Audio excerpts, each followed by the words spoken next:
কেতিয়া আহিব? তুমি সোনকালে কামখিনি কৰিম বুলি কৈ মনে মনে বহি আছা। দাদাক ক'ব পৰা নাই নেকি? মই মনে মনে কি কৰিব লাগে কৰি আছো নহয়। তই এইবোৰত মাথা মাৰি থাকিব নালাগে। এইবোৰৰ মাথা মই মাৰিম। মই মোৰ নিজৰ ছোৱালীজনীৰ কথা চিন্তা নকৰি সেই সতীয়া ল'ৰাটোৰ কথা মই চিন্তা কৰিম নেকি?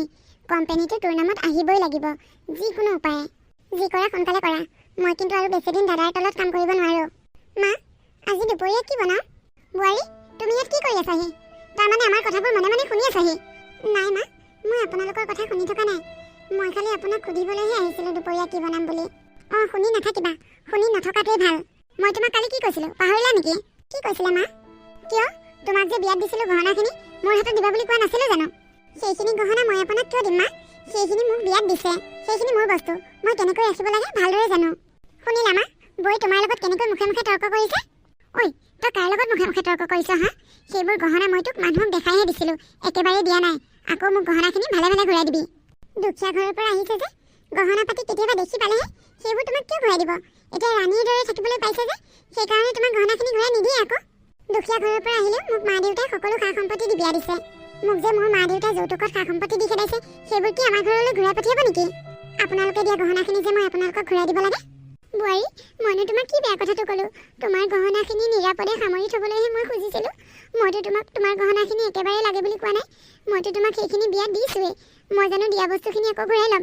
তুমি সেই সাধাৰণ কথাটোতে মোক ইমান বেয়াকৈ কিয় বদনাম দিছা? বৌ, মাইতো তোমাক একো বেয়াকৈ কোৱা নাছিল। তোমাৰ গহনাখিনি ভালদৰে লকাৰত সামৰি থ'ম বুলিহে কৈছিল। সেই কথাটোকে তুমি মাক লোভিয়া বুলি ক'ব লাগে? মানুহে শুনিলে কি বুলি ক'ব? মাহী মাক যে সেইকাৰণে তেনেকুৱা কৰিছে বুলি ভাবিব। মায়ে কিন্তু দাদাক কোনোদিনাখনে সতীয়া ল'ৰা বুলি নাই ভবা, আৰু ময়ো দাদাক কোনোদিনাখনে বেলেগ বুলি ভবা নাই। আমি একেজনী মাকৰ সন্তান বুলিয়ে ভাবোঁ। দাদাকে সুধিবাচোন, মাহী মাকৰ দৰে মৰম কৰে নে নিজৰ মাকৰ দৰে মৰম কৰে? দাদাই ক'ব দিয়া। তুমি আমাৰ মৰমবোৰ ভাগ ভাগহে কৰিব বিচাৰিছা। কালি তুমি মোকো সোনকালে বিয়া হৈ যাবলৈ কৈছা। মই থকাতনো তোমাৰ কি অসুবিধা হৈছে? মইতো তোমাক একো কৰা নাই। কি? এইবোৰ কি কৈ আছা তাৰমানে তোমালোকে? মই একো ধৰিব পৰা নাই। অলপ আগলৈকে মোক ইমানবোৰ কথা শুনাই আছিলা, এতিয়া হঠাতে যে এইবোৰ কি তাৰমানে? এইবোৰ কিহৰ নাটক কৰিছা? মই একো বুজি পোৱা নাই। গুণগুণ, মইনো তোমাক কেতিয়া বিয়া হৈ যাবলৈ ক'লোঁ? এইখন তোমাৰ ঘৰ। তোমাৰ ইয়াত যিমান দিনলৈকে থাকিবলৈ মন সিমান দিনলৈকে থাকা। আৰু মইনো তোমাক বিয়া হৈ যাবলৈ কিয় ক'ম বাৰু? আৰু মাকোতো মই লোভিয়া বুলি কোৱা নাই। কেতিয়ানো লোভিয়া বুলি ক'লোঁ? এইবোৰ তোমালোকে কি কৈ আছা মই একো বুজি পোৱা নাই। সাগৰিকা, তুমি মা আৰু ভণ্টিৰ লগত কিহত তৰ্ক কৰি আছা? তুমি মোক মাহঁতৰ লগত কিহত তৰ্ক কৰা দেখিলা? মা আৰু ভণ্টিয়ে নহ'লে কিয় ইমান দুখ কৰি আছে? তুমি নিশ্চয় তেওঁলোকৰ লগত কিবা তৰ্ক কৰিছা। মায়ে কি কৈ আছিল তোমাক? মায়ে কৈ থকা কথাখিনি মই শুনিছোঁ নহয়। মাক চৰি বুলি কোৱা আৰু ভণ্টিকো চৰি বুলি কোৱা। মা আৰু ভণ্টিক চৰি ক'বলগীয়াকৈ মই একো কথা শুনোৱা নাই। মা আৰু ভণ্টিয়েহে মোক অলপ আগলৈকে কথা শুনাই আছিল। হঠাতে কথাৰ পাত কিয় সলনি হৈ গ'ল মই ধৰিবকে নোৱাৰিলোঁ। এতিয়াহে গম পাইছোঁ। তোমাক দেখিয়ে চাগে মা আৰু ভণ্টিয়ে কথাৰ পাত সলালে। মই একো ভুল কৰা নাই। মই চৰি ক'ব নোৱাৰোঁ। তেওঁলোকেহে মোক চৰি বুলি ক'ব লাগে। মই হেনো দুখীয়া ঘৰৰ পৰা আহি ইয়াত ৰাণীৰ দৰে আছোঁহি। ভণ্টিয়ে মোক এইবোৰ কথা শুনাইছে। শুনিছা বাবা?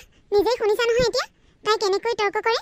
তুমি এটা কথাহে ক'লা, তাই তোমাক 10টা কথাৰ উত্তৰ দিলে। বোৱাৰীয়ে নিজেই দুখ কৰিব আৰু আমাৰ গাত দুখ জাপি দিব। এইবোৰ জানো ভাল কথা কোৱাচোন? তাই আমাৰ মাজৰ মৰমবোৰ ভাগ ভাগ কৰিব বিচাৰিছে। তোমাক জানো মই কেতিয়াবা মাহী মাকৰ দৃষ্টিৰে চাইছোঁ কোৱাচোন? এতিয়া যদি বোৱাৰীয়ে এইবোৰ কথা কয়, ওচৰ চুবুৰীয়া মানুহে কথাবোৰ শুনিলে মাহী মাক বুলিতো সকলোবোৰ কথা বিশ্বাস কৰি ল'ব ন? তেতিয়া মই কিমান ডাঙৰ বিপদত পৰিম চোৱাচোন। আচলতে এই সকলো ভুল মোৰেই। বোৱাৰীক অহাৰ পিছতে আমি সকলোৱে মৰম কৰিলোঁ যে সেইকাৰণে তাই মূৰৰ ওপৰত উঠিল। আচলতে বোৱাৰীক বোৱাৰীৰ দৰে ৰাখিব লাগে, মৰম কৰিবই নালাগে। আমি মৰম কৰাৰ কাৰণে এতিয়া আমাকে বদনাম দিব পৰা হ'ল। সাগৰিকা, মই কি কৈছোঁ তুমি শুনা নাই? মাহঁতক এতিয়াই ক্ষমা খোজা, চৰি বুলি কোৱা। নোৱাৰোঁ। মোৰ ভুল নথকাকৈ মই কাকো চৰি বুলি ক'ব নোৱাৰোঁ। মই ভুল কৰা হ'লে বেলেগ কথা আছিল। তেতিয়া মই চৰি বুলি ক'লোঁ হয়। এতিয়া মই ভুলেই কৰা নাই। মই কিয় চৰি বুলি ক'ম? তুমি এতিয়া মোৰ লগতো তৰ্ক কৰিবা নেকি? তোমাৰ কাৰণে মা আৰু ভণ্টিয়ে মনত বহুত কষ্ট পাইছে। তুমি চৰি বুলি ক'বই লাগিব, নহ'লে কিন্তু কথা ভাল নহ'ব। মোৰ ভুল নথকাকৈ মই কাকো চৰি বুলি ক'ব নোৱাৰোঁ।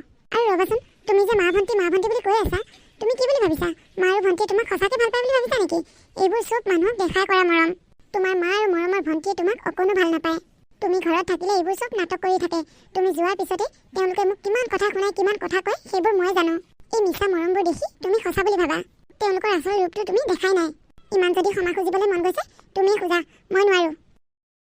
শুনিলি দাদা, বৈটোক কেনেকৈ কৈ থৈ গ'ল আমাৰ আগতে? বৈ আমাকো তেনেকৈ ব্যৱহাৰ কৰে। হ'ব দে ভণ্টি, তহঁতে বেয়া নাপাবি। মই বাৰু তাইক বুজাম। মা, তুমি কিন্তু বেলেগ নাটক ৰচিব পাৰা দেই। বিয়াত আচৰিত। নাটক ৰচিব নাজানিলে হ'ব নেকি? মই যদি এইখিনি নাটক নকৰিলোঁ হয়, আজিতো তাৰ আগত আমি ধৰাত পৰি গ'লোঁ হয়। হয় দিয়া, মইতো প্ৰথমতে ভাবিছিলোঁৱে মাইনো এইবোৰ কি কৰিছে। পিছত এনেকৈ ঘূৰি চাওঁতেহে দেখিলোঁ পিছফালে দাদা ৰৈ আছে। তেতিয়া ময়ো গম পাই গ'লোঁ ইয়াকেই কয় বুদ্ধিয়ক বুলি। আমি দুখীয়া হ'ব পাৰোঁ, কিন্তু ইমান মিছলীয়া নহয়। ধন টকা পইচা থাকিলে বুলি মানুহক ইমান বেয়াকৈ ক'ব পাৰেনে? ইজনক আকৌ ক'লেও কথাবোৰ নুশুনে নহয়। মাকৰ মিছা মৰমত ডুব খাই আছে। তুমি তাৰ পৰা কিয় তেনেকৈ গুচি আহিলা? তুমি মোৰ কথাও নুশুনিলা যে? মই একো ভুল কৰা নাই, সেইকাৰণে মই তেনেকৈ গুচি আহিলোঁ। তোমাৰ ভুল থাকক বা নাথাকক, এইখন ঘৰত তুমি বোৱাৰী, আৰু মায়ে মনত কষ্ট পোৱাকৈ তুমি কিবা এটা কৈছা যিহেতুকে মাক চৰি বুলি ক'লাই যেনিবা, কিনো ইমান ডাঙৰ কথা হ'ল? এনেই মিছাতে কথাবোৰ বহাই তৰ্ক কৰি কি লাভ আছে? চৰি বুলি কৈ দিয়া হ'লে কথাই চেছ। সেইজনী তোমাৰ নিজৰ মা নহয়, আৰু গতিকে তেওঁলোকে তোমাক ভাল নাপায়। এইবোৰ তোমাৰ আগত চব নাটক কৰি থাকে। মই তোমাক আৰু কিমান ক'ব লাগে? তেওঁলোকে মোক ভাল পায় নে নাপায় সেইটো মই জানো। তুমি নক'লেও মই সেইবোৰ কথা ভালদৰে বুজি পাওঁ। তুমি যদি জানাই, তেনেহ'লে তুমি কিয় মনে মনে থাকা? তেওঁলোকৰ ভুলবোৰ ক'ত, সেইবোৰ তুমি আঙুলিয়াই নিদিয়া কিয়? এদিন সকলো ঠিক হ'ব, তেওঁলোকেও এদিন সকলোবোৰ বুজি পাব, গতিকে মই মনে মনে থাকোঁ। ভাল হ'ব বুলি এনেকৈ মনে মনে হাত সাৱটি বহি থাকোঁতে চাবা, এদিন তুমি নভবা ঘটনা ঘটাই দিব। তেওঁলোকৰ চাল চলনবোৰ মোৰ একেবাৰে ভাল নালাগে। হ'ব দিয়া, সেইবোৰ কি হয় পিছত দেখা যাব বাৰু। প্ৰথমে মই কি কৈছোঁ সেইটো শুনা। তুমি মা আৰু ভণ্টিক চৰি কৈ থৈ আহা। তুমি মোৰ কথা কিয় নুশুনা? মই তেওঁলোকক চৰি নকওঁ বুলি কৈছোঁ নহয়, নকওঁ। মায়ে মোক কি বুলি কৈছে জানা? মোৰ বিয়াত যিখিনি গহনা তোমালোকৰ ঘৰৰ পৰা দিছিলা, সেইখিনি গহনা ঘূৰাই দিবলৈ কৈছে।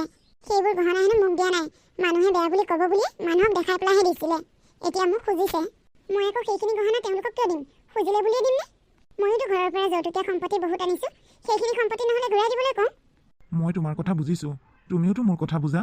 তুমিয়ে যদি মোক নুবুজা তেনেহ'লে মোক কোনে বুজিব? মা আৰু ভণ্টিৰ কথা মই ভালদৰে জানো। তথাপিও ঘৰখনত অশান্তি নহওক বুলিয়ে কৈছোঁ। যোৱা, একো নহয়, তুমি তেওঁলোকক চৰি বুলি কৈ থৈ আহা। ঘৰখন অন্ততঃ অলপ শান্তিৰে থাকক। তেওঁলোকক চৰি বুলি ক'লে তুমি সৰু হৈ নোযোৱা নহয়। ঠিক আছে, তুমি কৈছা যেতিয়া মই তেওঁলোকক চৰি বুলি কৈ থৈ আহিমগৈ। কিন্তু এটা কথা, মই মোৰ গহনা পাতিবোৰ তেওঁলোকৰ হাতত তুলি দিব নোৱাৰোঁ। মোৰতো চৰি বুলি ক'বলৈও মন নাছিল, তুমি কোৱাৰ কাৰণেহে কওঁগৈ। আৰু শুনা, আজি যি চৰি বুলি ক'লোঁ, বাৰে বাৰে কিন্তু মোৰ ভুল নথকাকৈ তুমি মোক ক্ষমা খুজিবলৈ দিব নোৱাৰিবা। ভুল কৰি ক্ষমা খুজিব পাৰি, কিন্তু ভুল নকৰাকৈ মই ক্ষমা খুজিব নোৱাৰোঁ। মোৰো সন্মানৰ কথা আছে। আমি দুখীয়া হ'লোঁ বুলিয়ে আমাৰ কি মান সন্মান নাই নেকি? হ'ব দিয়া, মা আৰু ভণ্টিৰ কথা মই ভালদৰে জানো। তুমি নক'লেও মা আৰু ভণ্টিৰ কথা মই ভালদৰে জানো। মই এইখন ঘৰত সৰুৰ পৰাই ডাঙৰ হৈছোঁ। মা, এই মাহত মোক আৰু এডাল সোণৰ দিব লাগিব। তুমি দাদাক কথাটো ক'বা। হ'ব দে, ক'ম বাৰু। মোৰ যে দাদাক এনেকৈ বস্তু খুজি খুজি ল'বলৈ বহুত খং উঠে, সেইকাৰণে কৈ আছোঁ, যিমান পাৰা সোনকালে মোক কোম্পানীটো মোৰ নামত কৰি দিয়া। মা, ভণ্টি, চৰি। কি হ'ল? তেতিয়া দেখোন খেনটো হৈ গৈছিলি, এতিয়া ফেঁচাটো হৈ কিয় আমাৰ ওচৰত ক্ষমা খুজিবলৈ আহিছ? তই চাগে ভাবিছিলি পলাশে তই যি কৱ তাকেই শুনিব। তেনেকুৱা কেতিয়াও নহয়। পলাশে মোক বহুত ভাল পায় আৰু বহুত বিশ্বাস কৰে। মই মোৰ মিছা মৰমেৰে তাক বান্ধি ৰাখিছোঁ। গতিকে আগলৈ এনেকুৱা কাম কৰাৰ আগতে 10 বাৰ ভাবিবি। আৰু যদি মোক কোনোবা দিনাখন খং উঠে, তোক ঘৰৰ পৰা বাহিৰ কৰি দিম। আৰু তই যিমানেই নকওঁ, পলাশে তোৰ কথা কেতিয়াও নুশুনে। মই তাক যি বুলি কওঁ সি তেনেকৈয়ে শুনিব আৰু তেনেকৈ মানি ল'ব। আপুনি কি বুলি ভাবিছে? মই মোৰ ভুল হোৱা বুলি মানি লোৱা বুলি ভাবিছে নেকি? সেই কথা নহয়। মই পলাশৰ কথা শুনিও আপোনাক চৰি ক'বলৈ অহা নাই। যাতে ঘৰখন শান্তিৰে থাকক সেই বুলি ভাবিহে চৰি ক'বলৈ আহিছোঁ, যাতে পলাশৰ মনটো ভাল হৈ থাকে। আপোনালোকেতো ক্ষমাৰ যোগ্যই নহয়। আপুনি এনেই চিঞৰ বাখৰ কৰি থাকি লাভ নাই। ইজনী ইমান সাহ, তাই মোৰ মুখে মুখে কথা কৈ থৈ গ'ল। এইক মই চাই ল'ম। বৌ, তুমি ইয়াত কি কৰি আছাহি? মই তোমাক ব্ৰেকফাষ্ট ৰেডি কৰিবলৈ কৈছিলোঁ নে নাই? মুখখনৰ কথাকেইটা দেখোন বৰ ডাঙৰ ডাঙৰ, কোনেও দেখোন বলে নোৱাৰে। ব্ৰেকফাষ্টটোৱে নিজে বনাই খাব নোৱাৰা, নিজেই বনোৱাগৈ, মই নোৱাৰোঁ। বৌ, তুমি কিয় পাহৰি গৈছা? তুমি যে গাঁৱৰ এজনী দুখীয়া ঘৰৰ ছোৱালী। আমি যি কওঁ তুমি তাকেই শুনিব লাগিব। এইখন ঘৰত ৰাণী হৈ থাকিবলৈ তোমাক বিয়া পাতি অনা নাই। তুমি এইখন ঘৰত থাকিবলৈ হ'লে এইখন ঘৰত চাকৰণিৰ দৰে থাকিব লাগিব। মা আৰু মই যি কওঁ তাকেই শুনিব লাগিব। এনেওনো কিমান দিন ৰাণী হৈ থাকিবা? আৰু বেছিদিন নাই। এইখন ঘৰততো তুমি আৰু দাদা চাকৰৰ দৰে থাকিব লাগিব। এইখন ঘৰত ৰাণী হ'ম মই। মই এইখন ঘৰত ৰাণী হৈ থাকিবলৈ অহা নাই। কিন্তু মই এটা কথা বুজি পোৱা নাই, তুমিও এজনী ছোৱালী মানুহ, তুমি এইখন ঘৰৰ ৰাণী কেনেকৈ হৈ থাকিবা? তুমিওতো এখন ঘৰলৈ বোৱাৰী হৈ যাব লাগিব। কি ক'লি তই? মই এইখন ঘৰৰ পৰা ক'লৈকো নাযাওঁ। মই ইয়াতেই থাকিম আৰু এইখন ঘৰৰ মালিকনী হৈ থাকিম। যিদিনাখনে এইখন ঘৰৰ প্ৰপাৰ্টিৰ কাগজ মোৰ হাতত পৰিব, সেইদিনাখনেই জানি ল'বি, তহঁতে ঘৰৰ পৰা ওলাব লাগিব আৰু পথৰ ভিক্ষাৰী হৈ থাকিব লাগিব। তোক মই মোৰ কাৰণে ব্ৰেকফাষ্ট ৰেডি কৰিবলৈ কৈছোঁ, তই সেইটো কৰগৈ। আৰু এটা কথা শুন, এইবোৰ কথা যাতে দাদাৰ কাণত নপৰে। কেনেবাকৈ যদি এইবোৰ কথা দাদাৰ কাণত পৰে, চাবি কিন্তু তোৰ অৱস্থা মই কেনেকুৱা কৰিম। ভণ্টি, দাদা? তই বৌৰ লগত এনেকুৱা ব্যৱহাৰ কিয় কৰিছ? নাই দাদা, তাৰমানে বৌয়ে মোক... হ'ব, বেছি নাটক কৰিব নালাগে। মই সকলোবোৰ কথা শুনিছোঁ। শুনিলি যদি ভালেই হ'ল। তোক মই এইবোৰ কথা কম বুলি ভাবিও ক'ব পৰা নাছিলোঁ। দেউতাৰ কোম্পানীৰ ওপৰত অকল তোৰেই অধিকাৰ নাই, মোৰো সমান অধিকাৰ আছে। ঠিক আছে, তহঁতক সম্পত্তি লাগে ন? সম্পত্তিৰ কাৰণেই তহঁতে মোক মিছা মৰম দেখুৱাই থাক, আৰু মই নোহোৱা সুযোগ লৈ মোৰ পত্নীক তহঁতে বেয়া বেয়া ব্যৱহাৰ কৰ। হ'ব, মোৰ কোনো আপত্তি নাই। এই সম্পত্তিত আজিৰ পৰা মই কোনো মাত নামাতো। এইবোৰ সকলো সম্পত্তি তোৰ নামত কৰি ল। মোৰ কোনো আপত্তি নাই। মই এইখন ঘৰৰ পৰা আজিয়ে ওলাই যাম। সাগৰিকা, আহা, আজিৰ পৰা আমি ইহঁতৰ লগত একেলগে নাথাকোঁ। আমি বেলেগে থাকিম। পলাশ, আমি এতিয়া ক'লৈ যাম? আহোঁ বুলি এনেকৈ ঘৰৰ পৰা ওলাই আহিলোঁ। এতিয়াতো তোমাৰ কোনো চাকৰিও নাই। সকলোবোৰ এৰি থৈ গুচি আহিলা। এতিয়া আমি ক'ত থাকিম, কি কৰিম? এইবোৰ দেখোন একো চিন্তাই নকৰিলোঁ। তুমি সেইবোৰ চিন্তা নকৰিবা। মই বিচাৰিলে ভাল কোম্পানীত চাকৰি পাই যাম। মই চাকৰি বিচাৰিলে ভাল পোষ্টতে চাকৰি পাই যাম, কাৰণ মোৰ এক্সপিৰিয়েঞ্চ আছে। এইবোৰক লৈ তুমি টেনশ্যন নল'বা। তুমি এইখন ঘৰত মা আৰু ভণ্টিৰ বহুত অত্যাচাৰ সহ্য কৰিলা। এতিয়া আৰু সহ্য কৰি থাকিব নালাগে। আচলতে মই এইখন ঘৰৰ পৰা আৰু আগতেই ওলাই আহিব লাগিছিল। মোৰ তাত থাকি একো লাভ হোৱা নাই। লাভ হৈছে কেৱল মা আৰু ভণ্টিৰ।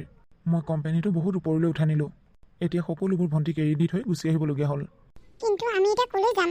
মই সকলো ঠিক কৰি থৈছোঁ। আহা, সাগৰিকা, আজিৰ পৰা আমি এই ঘৰটোতে থাকিম। ঘৰটো সৰু যদিও বৰ ধুনীয়া। এইটো মোৰ বন্ধু এজনৰ ঘৰ। এই ঘৰটো সি আজিকালি ভাড়া দিয়ে। মোৰ পৰা ভাড়া বিচৰা নাই। আমি যিমান দিন থাকোঁ এই ঘৰটোতে থাকিব পাৰিম, যেতিয়ালৈকে মোৰ একো এটা কৰ্ম সংস্থাপন নহয়। তেওঁক বহুত বহুত ধন্যবাদ, আমাক যে ইমান ধুনীয়া ঘৰ এটা থাকিবলৈ দিছে। আহা, ভিতৰলৈ যাওঁ। মা, এতিয়া উঠিছাহে নেকি? বৰ টোপনি আহি আছিলোঁ। তুমি যে মহাৰাণীৰ দৰে শুই আছিলা ইমান দেৰিলৈকে। মোৰ ব্ৰেকফাষ্ট ক'ত আৰু টিফিন ক'ত? তুমিতো ঘৰত আৰামত থাকা। মইহে জানো অফিচত মোৰ কিমান কষ্ট হয়, কিমান মাথা মাৰি থাকিব লাগে।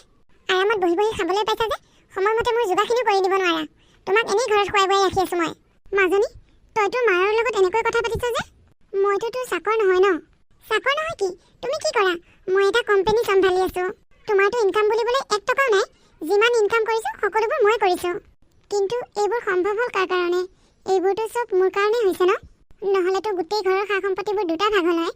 এইবোৰতো চব তই মোৰ কাৰণেই পাইছ ন? সেইবোৰ কথা কৈ তুমি মোক এতিয়া ইম'চনেল কৰিব নালাগে। এইখন ঘৰত যদি তোমাৰ থাকিবলৈ মন আছে, তেনেহ'লে চাকৰৰ দৰে চব কাম তুমি কৰিব লাগিব সময়মতে। মোক সময়মতে ব্ৰেকফাষ্ট আৰু টিফিন ৰেডি কৰি দিব লাগিব অফিচলৈ যোৱাৰ আগত। তুমি 9টা বজালৈ শুই থাকিলে নহ'ব নহয়। এইবোৰ কৰিব পাৰা যদি ইয়াত থাকিব পাৰিবা, আৰু নোৱাৰা যদি ঘৰৰ পৰা ওলাই যাবা। মই তোমাৰ ঠাইত কাম কৰা মানুহ এজনী ৰাখি ল'ম। তোমাক মই এনেই খুৱাই বুৱাই ৰাখি থাকিব নোৱাৰোঁ। গুণগুণ, তই এইবোৰ কি কৈছ? তই মোক ঘৰৰ পৰা ওলাই যাবলৈ ক'ব পৰা হ'লি? কৈছোঁ। এইখন মোৰ ঘৰ। এই সকলো সা সম্পত্তি মোৰ। এইখন ঘৰ মোৰ মতে চলিব। মই আন কাৰো কথা নুশুনো। তুমি কোনো কামৰ মানুহ নহয়। তোমাক ইয়াত ৰাখি থকা কোনো প্ৰয়োজন নাই। ওলোৱা তুমি মোৰ ঘৰৰ পৰা। মই কি কৈ আছোঁ শুনা নাই নেকি? ওলোৱা বুলি কৈছোঁ, ওলোৱা। আজিহে শান্তি পাইছোঁ। এতিয়া মই মোৰ ঘৰখনত মোৰ মতেই দি থাকিব পাৰিম। কিমান যে ভাল লাগিছে। পলাশক ঘৰৰ পৰা উলিয়াই দিয়ে মই ডাঙৰ ভুল কাম কৰিলোঁ। সি ওলাই যোৱা দিনাখন মই তাক ৰাখিব লাগিছিল। সি মোৰ সতীয়া ল'ৰা হ'লেও কোনো দিনাখনে মোৰ লগত তৰ্ক কৰা নাছিল। মোক ঘৰৰ পৰা ওলাই যাবলৈ কোৱা নাছিল। মই যি বিচাৰিছিলোঁ সি মোক তাকেই দিছিল। মই তাৰ কথা এবাৰো নাভাবিলোঁ। তাক মই ঘৰৰ পৰা বাহিৰ কৰি দিলোঁ, আৰু ছোৱালীজনীৰ নামতেই সকলো সা সম্পত্তি কৰি দিলোঁ। তাইৰ নামত সা সম্পত্তিবোৰ হোৱাৰ কাৰণে তাই আজি মোক ঘৰৰ পৰা উলিয়াই দিলে। হে ভগৱান, মোক কিবা এটা ৰাস্তা দিয়া। মোৰ উপায় নাইকিয়া হ'ল দেখোন। মই এতিয়া ক'লৈ যাওঁ, ক'ত থাকোঁ, কি খাওঁ, কি কৰোঁ বাৰু? পলাশ, মই কেতিয়াও ভবা নাছিলোঁ মই যে এনেকৈ এটা ইণ্টাৰভিউ মাৰি চাকৰি পাম। আজি মোৰ মনটো বহুত ভাল লাগিছে জানা। তুমি এনেকৈ হাঁহি থকা দেখি মোৰো মনটো বহুত ভাল লাগিছে। আৰু এটা ভাল খবৰ আছে জানা। কাইলৈ মোক এটা মাল্টিনেশ্যনেল কোম্পানীত জইন কৰিবলৈ মাতিছে। হয় নেকি? ভালেই হৈছে দিয়া। ভগৱানে যি কৰে ভালেই কৰে। শুনা, আমি সোনকালে মাটি অলপ লৈ ঘৰ বনোৱাৰ ব্যৱস্থা কৰিম। কিমান আৰু লোকৰ ঘৰত থাকিম। হ'ব দিয়া। ব'লা এতিয়া সোনকালে ঘৰলৈ যাওঁ। আহা আকৌ। সাগৰিকা, এইফালে আহাচোন। ইজনী মা দেখোন। কিয় বা এনেকৈ ইয়াত বহি আছেহি? মা, তোমাৰ কি হৈছে? কিয় ইয়াত এনেকৈ বহি আছাহি? পলাশ, তই মোক ক্ষমা কৰি দিবি অ'। মই তোৰ লগত বহুত অন্যায় কৰিলোঁ। বোৱাৰী, তুমিও মোক ক্ষমা কৰি দিবা। কি হৈছে মা? তুমি কিয় কান্দিছা? গুণগুণে মোক ঘৰৰ পৰা বাহিৰ কৰি দিলে। কি? বাবা, তাই মোক ঘৰৰ পৰা বাহিৰ কৰি দিছে। মই যে তহঁতক ঘৰৰ পৰা বাহিৰ কৰি দিছিলোঁ, এয়াই শাস্তি পাইছোঁ। ভগৱানে মোক তাইয়ে শাস্তি দিছে। মই তহঁত দুটাক কথা পাতি থকা দেখিছোঁ, কিন্তু তহঁতক মাত দিবলৈ সাহ কৰা নাই। মই তহঁতৰ লগত বহুত অন্যায় কৰিলোঁ। মোক তহঁতে ক্ষমা কৰি দে অ'। মই জানো মই ক্ষমাৰ যোগ্য নহয়, তহঁতে তথাপিও মোক ক্ষমা কৰি দে অ'। হ'ব মা, তোমাক আমি বেয়া পোৱা নাই। তুমি আমাক ক্ষমা খুজিব নালাগে। উঠা, আহা, মোৰ লগত আহা। মই তোৰ লগত ক'লৈ যাম? মই য'ত আছোঁ তালৈকে আহা। মই তোক থাকিবলৈ ঘৰ এটাও নিদিলোঁ। তই এতিয়া ক'ত আছ, কেনেকৈ আছ? মই বন্ধু এজনৰ ঘৰত আছোঁ। তাৰ ঘৰটো আগতে বেলেগক ভাড়া দিয়ে, কিন্তু মোৰ পৰা ভাড়া লোৱা নাই। সি মোক সহায় কৰিছে বিপদৰ সময়ত। তোৰ বন্ধু এজনে তোক সহায় কৰিছে বিপদত, কিন্তু মই তোৰ মা হৈও মই তোক সহায় নকৰিলোঁ। তোক মই বিপদলৈ ঠেলি দিলোঁ। সেইবোৰ কথা বাদ দিয়া মা। আহা, মোৰ লগত আহা তালৈকে। মই তহঁতৰ লগত নাযাওঁ যা, তহঁত যা, মই ইয়াতে থাকিম, মই ইয়াৰে যোগ্য। মা, হৈ যোৱা কথাবোৰ বাদ দিয়ক, আহক, আমি য'ত আছোঁ তালৈকে আহক। আহা মা, সেইবোৰ কথা বাদ দিয়া, আহা। বল তেনেহ'লে।